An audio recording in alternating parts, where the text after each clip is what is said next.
So, I can't wait to see all the great things that you're going to be doing in the future. Good afternoon, everybody, all the participants, all the panelists.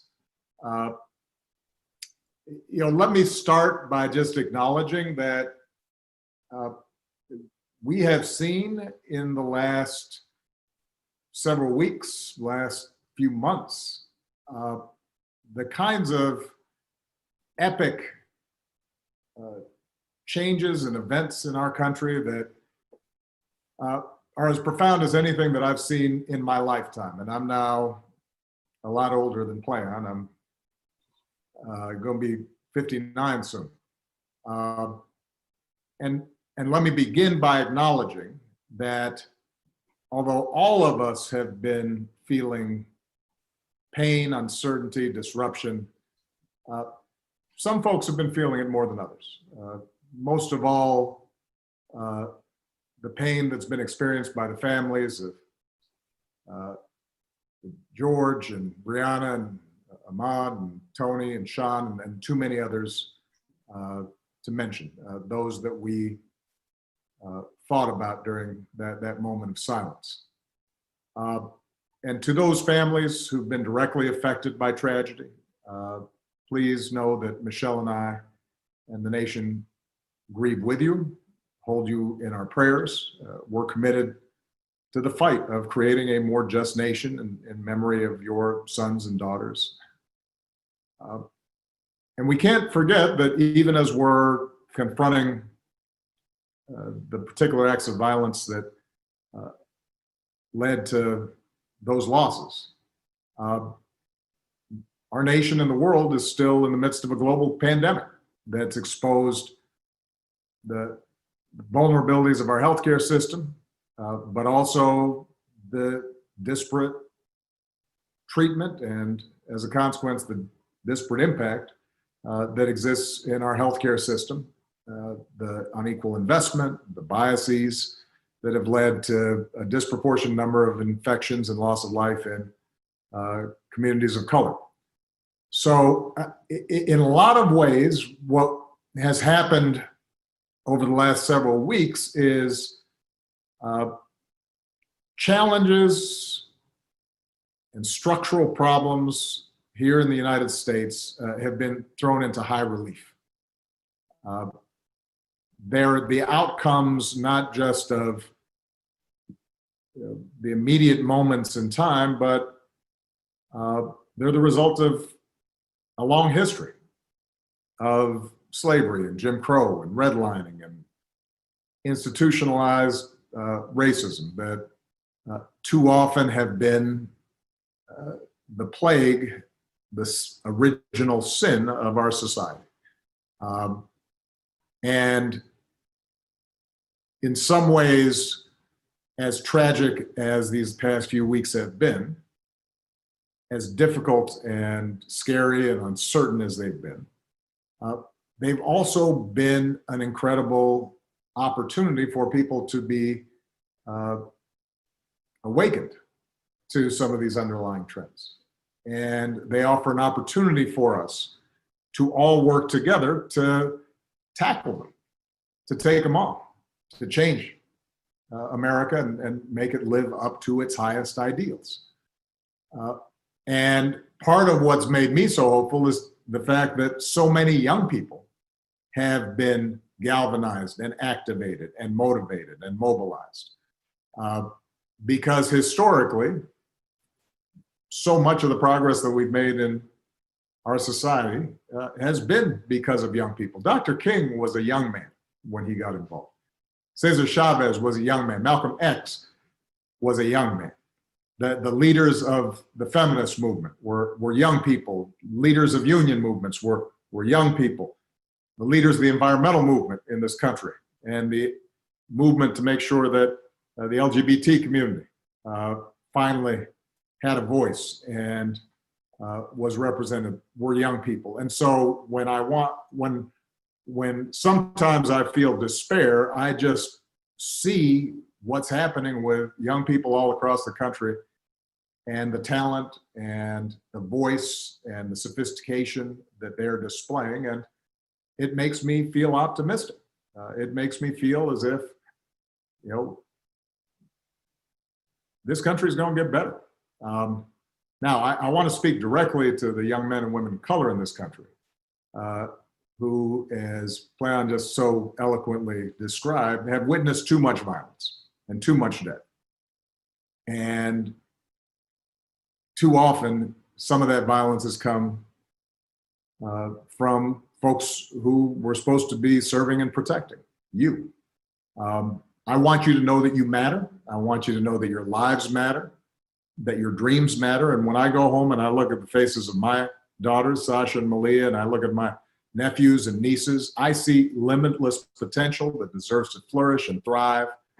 And you should be able to learn and make mistakes and live a life of joy without having to worry about what's going to happen when you walk to the store or go for a jog or are driving down the street or looking at some birds in a park.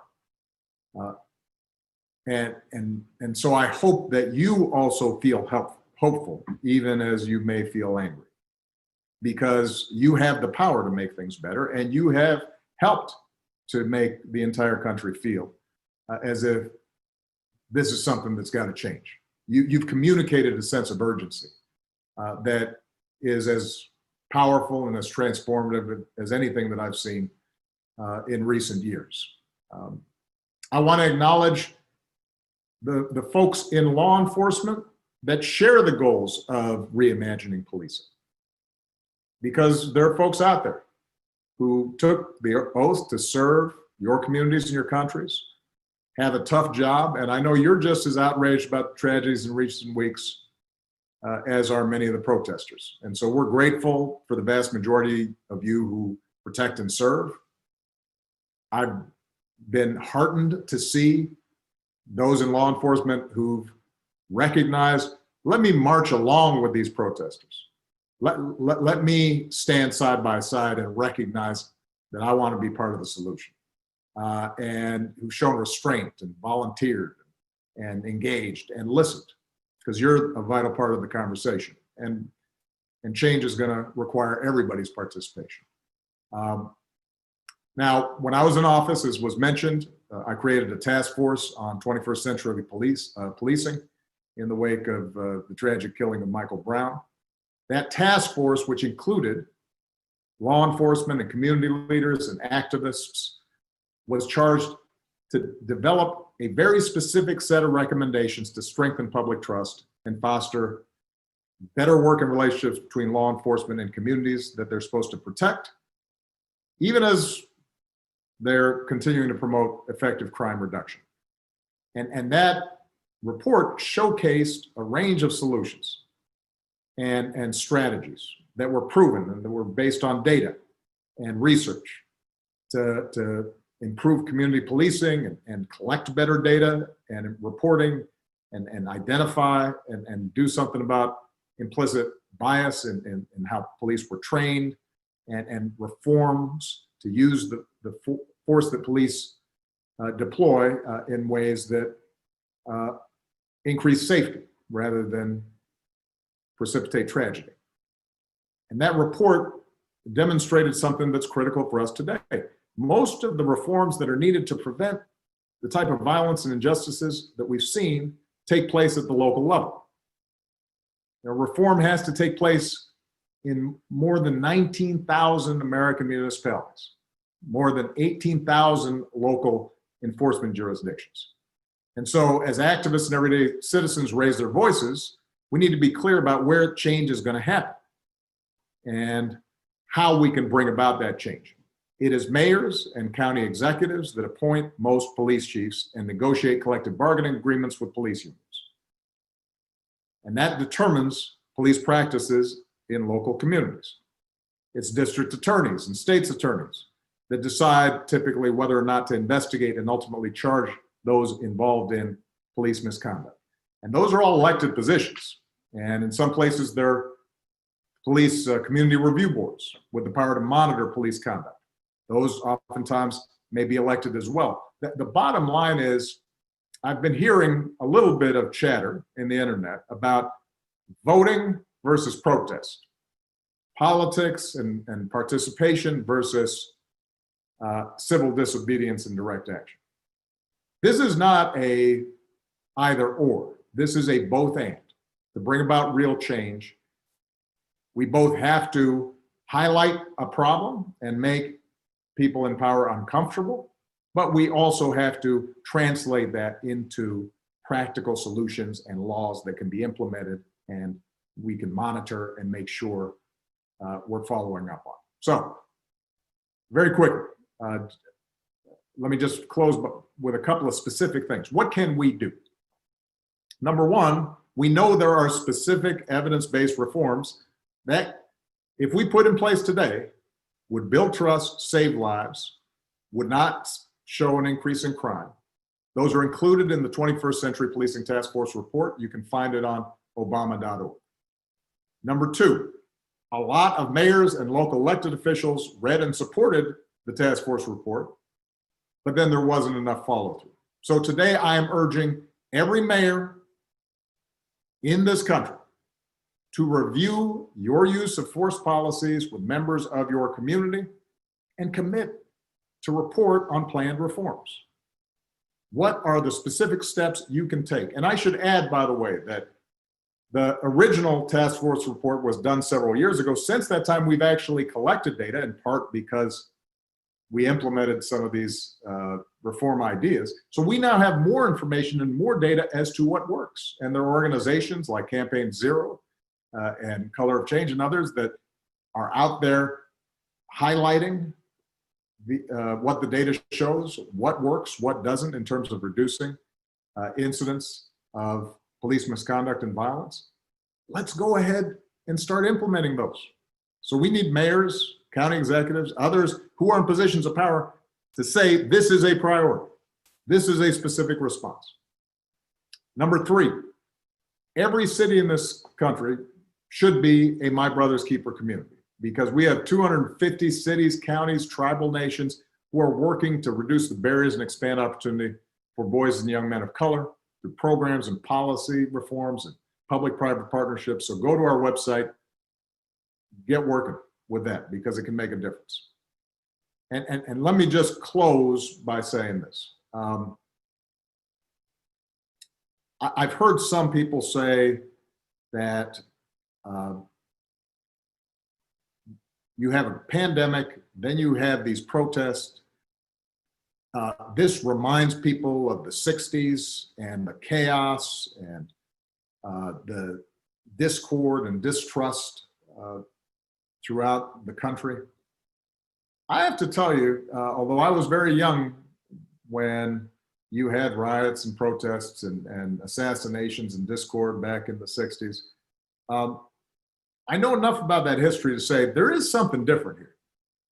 You look at those protests, and that was a far more representative cross-section of America out on the streets, peacefully protesting, and who felt moved to do something because of the injustices that they had seen. That didn't exist back in the 1960s, that kind of broad coalition. The fact that recent surveys have showed that despite some protests having then been marred by the actions of a tiny minority that engaged in violence, that despite, as usual, that got a lot of attention, a lot of focus, despite all that, a majority of Americans still think those protests were justified. That wouldn't have existed 30, 40, 50 years ago.